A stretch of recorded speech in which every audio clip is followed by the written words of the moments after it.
Date ഉണ്ട്. ധ്യാനിന് ഒരു തമിഴ് സിനിമയിൽ പോയി അഭിനയിക്കുകയാണെങ്കിൽ പെർ ഡേ 5 ലക്ഷം രൂപ കിട്ടുന്ന ഒരു കാര്യം.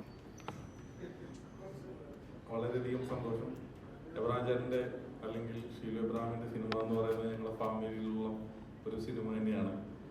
സിനിമകളിലെ വലിപ്പച്ചെറുപ്പം തീരുമാനിക്കുന്നത് പ്രേക്ഷകരാണ്, ഇറങ്ങിക്കഴിഞ്ഞിട്ടാണ്. ഇന്ന്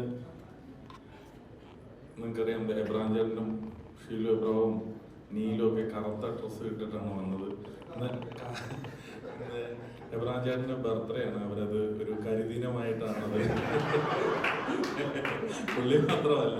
അപ്പൊ അതുകൊണ്ടിട്ടാണ് 13-ാം തീയതി പൊതുവെ വണ്ടിയുടെ നമ്പർ പ്ലേറ്റുകളാണെങ്കിലും അല്ലെങ്കിൽ ഈ ഹോട്ടലുകളിലെ റൂമൊക്കെ ആണെങ്കിലും കുറച്ച് നോക്കിയത് എടുക്കാറുള്ളത്. അപ്പൊ അതുകൊണ്ടിട്ട് പൊതുവെ ഡിമാൻഡ് കുറവാണ്. പുള്ളിക്ക് മാത്രമേ അതുകൊണ്ട് ഡിമാൻഡ് ഉള്ളൂ. അപ്പൊ അതുകൊണ്ടിട്ട് അതൊരു വളരെ നല്ല കാര്യം. പിന്നെ ഈ കഴിഞ്ഞ കുറച്ച് ദിവസങ്ങളായിട്ട് ഇതിന്റെ ഡേറ്റ് എന്ത് 12-ാം തീയതി വെക്കണോ 13-ാം തീയതി വെക്കണോ എന്നുള്ളൊരു കൺഫ്യൂഷനൊക്കെ ഉണ്ടായിരുന്നു. എനിക്കത് അറിയാവുന്നതാണ്. അപ്പം ധ്യാനിന്റെ ഒരു ഡേറ്റ് ഉണ്ട്. ധ്യാനിന് ഒരു തമിഴ് സിനിമയിൽ പോയി അഭിനയിക്കുകയാണെങ്കിൽ പെർ ഡേ 5 ലക്ഷം രൂപ കിട്ടുന്ന ഒരു കാര്യമുള്ളത് കൊണ്ടിട്ട് അതിന് വേണ്ടിയിട്ട് സഹകരിച്ചു കൊടുത്താണ്. അപ്പൊ അതുകൊണ്ടിട്ട് വീണ്ടും 13-ാം തീയതിയിലേക്ക് മാറ്റാൻ വേണ്ടിയിട്ട് ഇരുന്ന് കഴിഞ്ഞപ്പം എബ്രാഞ്ചേട്ടന് 12-ാം തീയതി തന്നെ വെക്കാൻ വേണ്ടിയിട്ടിരുന്നപ്പം എബ്രാഞ്ചേട്ടന് അത്യാവശ്യമായിട്ട് ബോംബെക്ക് പോകേണ്ട വന്നു. അപ്പൊ ഞാൻ ഓർത്ത് എന്തെങ്കിലും റിക്രൂട്ട്മെന്റിന്റെ ഒരു വലിയ ബിസിനസ് കിട്ടിയിട്ടുണ്ടെന്നുള്ളത്.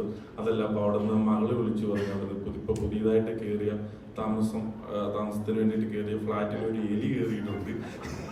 അത് സീരിയസ് ആയിട്ട് പറഞ്ഞതാണ്. അപ്പൊ അതുകൊണ്ടിട്ട് പുള്ളി ഈ എലിപ്പെട്ടിയായിട്ട് ഇവിടുന്ന് അവിടെ പോയിട്ട് എലിനെ പിടിച്ചിട്ട് നെക്സ്റ്റ് ഡേയിലേക്കാണ് ഈ ഓഡിയോ റിലീസ് മാറ്റി വെച്ചേക്കുന്നത്.